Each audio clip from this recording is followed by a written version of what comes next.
तो सरकार की 10वें दौर की बैठक है। क्या कुछ उम्मीदें हैं किसान नेताओं को? इस पर बात करने के लिए हमारे साथ किसान नेता पवन कुमार जी मौजूद हैं। पवन जी, बहुत बहुत स्वागत है आपका पंजाब केसरी नवोदय टाइम्स। नमस्कार। आज फिर बैठक हो रही है, क्या कुछ उम्मीदें हैं? किसानों के संघर्ष को देखते हुए सरकार के तरफ से जो आज उम्मीद हम लगाते हैं कि जो हमारे मुद्दे हैं, दोनों प्रमुख मुद्दे, वो निश्चित रूप से सरकार हमारी मांगों को मानेगी, क्योंकि ये बहुत लंबे समय से संघर्ष चल रहा है। सैकड़ों लोग हमारे शहीद हो चुके हैं, बहुत ही कड़ाके की ठंड है और धीरे धीरे करके इस आंदोलन का विस्तार हो रहा है, ये आंदोलन व्यापक हो रहा है और ये आंदोलन किसान आंदोलन के साथ साथ ये जन आंदोलन बन चुका है।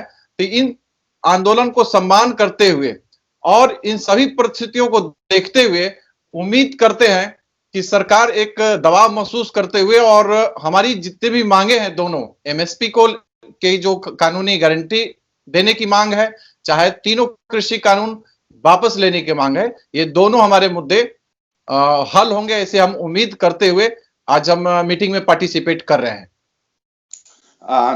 क्योंकि 10वें दौर की बातचीत है, 9 दौर की बातचीत खत्म हो चुकी है, ऐसे में जो उम्मीदें हैं, सरकार कुछ झुकी है, आप लोग भी झुकेंगे?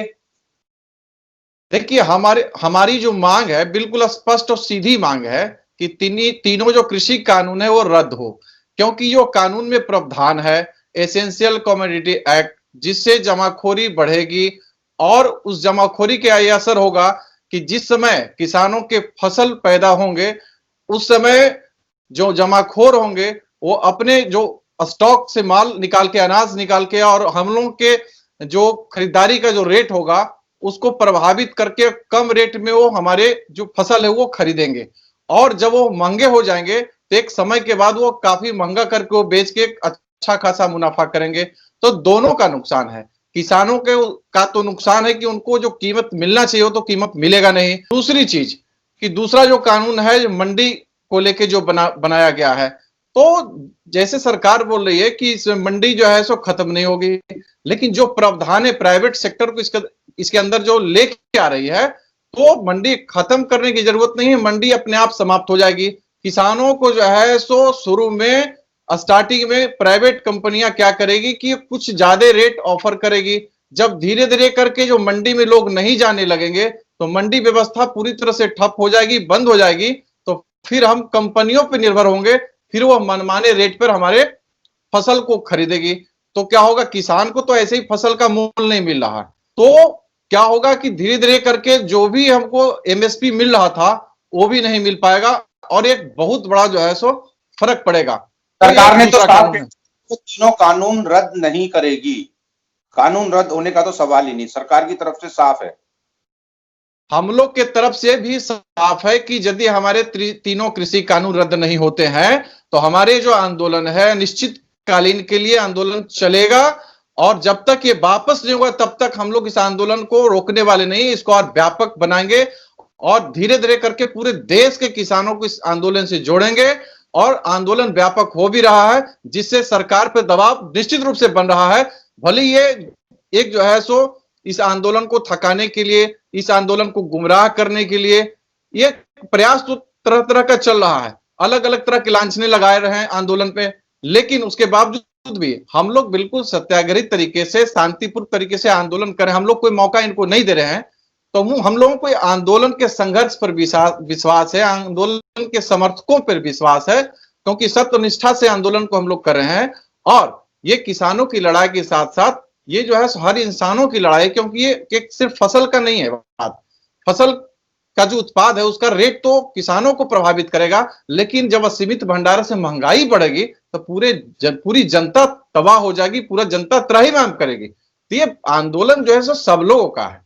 तो हमको लगता है कि वो ये कह रहे हैं कि कुछ पॉलिटिकल पार्टियां जो है किसानों के कंधे पर रखकर बंदूक चला रही हैं, उनका सीधा इशारा कांग्रेस पर है, आप पर है कि आपकी जो आंदोलन है उसमें राजनीतिक जो पार्टियां हैं वो भी समर्थन में है। देखिए, ये जो है ना आंदोलन के मुद्दे से ध्यान को डाइवर्ट करने के लिए स्टेटमेंट दिया जाता है ताकि लोगों का ध्यान डाइवर्ट किया जाए। मुद्दे पर बात होना चाहिए कि हमारी मांगे जायज है या नहीं है और या यदि वो कानून को सही ठहराते हैं वो किस प्रकार है। तीनों कानून की व्याख्या हम लोग एक लाइन में करते हैं कि जमाखोरी का कानून है, किसान को बंधुआ बनाने का कानून है, ना मंडी तोड़ने का कानून है। ये तीनों कानून से किसान को और न जनता को लाभ है ही नहीं। कांग्रेस, आम आदमी पार्टी, तमाम जो दल हैं वो तो आपके साथ ही खड़े नजर आ रहे हैं ना, वो यही तो कह रहे हैं कि राजनीतिक हो रहा है ये किसान आंदोलन। आप लोगों को कोई ऐतराज नहीं है कांग्रेस खड़ी हुई है या आम आदमी पार्टी या अन्य दल खड़े हुए हैं? इस आंदोलन में किसी भी राजनीतिक दल को मंच शुरू से नहीं दिया गया और नहीं दिया जाएगा। यह आंदोलन पूरी तरह से गैर राजनीतिक है और सिर्फ पार्टी और राजनीति की बात क्या कहते हैं, पूरे देश का समर्थन मिल रहा है। तो पार्टी का नाम तो लेना बिल्कुल बिल्कुल छोटी सी बात है। जहां पूरा देश खड़ा है इस आंदोलन के साथ, तो मुझे लगता है कि इन बातों का कोई मायने नहीं है। बात मुद्दे पे होना चाहिए, मुद्दे से भटकाव नहीं होना चाहिए। तीनों हमारे दोनों जो हमारी जो मांग है, जिसको मजबूती से समर्थन मिला, उसको मांग को मानना चाहिए। और हम तो कहना चाहेंगे कि सरकार हमारी मांग को यदि जल्दी मांग लेती है तो सस्ते में निपट जाएगी, नहीं तो धीरे धीरे करके जिस प्रकार से आंदोलन व्यापक और लोग जुड़ रहे हैं, मुझे लगता है कि फिर यह महंगा सौदा होगा उनके लिए। और किसान तो संघर्ष कर ही रहा है, बिना कानून वापसी के हम लोग घर वापसी नहीं जाने वाले, बिल्कुल स्टैंड क्लियर हम लोगों का। अच्छा, कल एक किसान ने जो है आत्महत्या करने की कोशिश की और जो है उनका सुसाइड आ गया है, तो आखिर क्यों जरूरत है इस तरह के कदम उठाने की किसानों को? देखिए, आंदोलन में हर तरह के लोग हैं। सरकार का जो रवैया है तो उससे बहुत कुछ लोग जो है सो पेशेंस नहीं रहता, वो जो है सो शहीद होना चाहते हैं। उनको लगता है हो सकता है हमारी शहादत पे ही, हमारी मौत पे ही हो सकता है सरकार का कुछ हृदय परिवर्तन हो। और इन कठिन जो परिश्रम कर रहे हैं आंदोलन के माध्यम से किसान, उन पर कुछ तरस आया और उसके बाद फिर इस मुद्दे को हल करने के बारे में सरकार सोचे। तो ये किसान की पीड़ा है जो एक मौत के रूप में सामने आ रही है। हमको लगता है इन शहादत को देखते हुए, इस ढंग की मौत को देखते हुए सरकार को इन मुद्दों के प्रति संवेदनशील होकर और हल करना चाहिए। और ये तमाम जो आंदोलन है उसको समाप्त करने के लिए एक रास्ता बनाना चाहिए और किसान को एक खुशहाली के लिए एमएसपी की खरीद की गारंटी जैसा कानून बनाना चाहिए, जिससे किसान खुशहाल होगा और एक जो है सो नई अर्थव्यवस्था, जो किसान अभी तक नुकसान की खेती कर रहा है, नुकसान के जो है सो कारोबार कर रहा है, एक फायदे के लिए जो है सो एक नया रास्ता खुले और हम लोगों का जो है सो एक नया जो है सो फल निकलने का एक रास्ता खोलना चाहिए सरकार को। ट्रैक्टर रैली को लेकर भी सवाल उठ रहे हैं, कैसे होगी ट्रैक्टर रैली, कहां कहां आप लोग ले जाएंगे? ट्रैक्टर रैली को लेके हम लोग का बिल्कुल स्टैंड क्लियर है कि हम लोग जो आउटर रिंग रोड है उस रिंग रोड पर हम ट्रैक्टर मार्च करेंगे और बिल्कुल शांतिपूर्ण तरीके से होगा। और जो 26 जनवरी का परेड है उसको हम लोग बिल्कुल डिस्टर्ब नहीं करेंगे। हम अपना जो है सो परेड करेंगे, अपना प्रदर्शन करेंगे और इसमें हमको लगता है कि कोई व्यवधान संबंधित कोई बातें नहीं है। ये हम लोगों का एक प्रोटेस्ट करने का जो अधिकार है उसके तहत हम लोग शांतिपूर्ण तरीके से इस मार्च को करेंगे। एक आखिरी सवाल, कुछ उम्मीद लगती है क्योंकि 9 दौर की बातचीत से कुछ हल नहीं निकला है?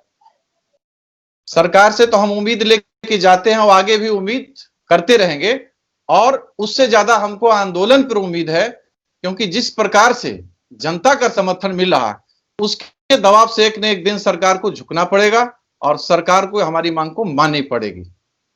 बहुत बहुत शुक्रिया पवन जी बातचीत करने के लिए और जिस तरह आपने विस्तार से बताया कि आप लोगों की आखिर क्या मांगे हैं और आप लोग इस आंदोलन को अगर सरकार नहीं मानती है तो और आगे बड़ा करेंगे। बहुत बहुत धन्यवाद पवन जी, पंजाब केसरी 9 टाइम से बातचीत करने के लिए। धन्यवाद।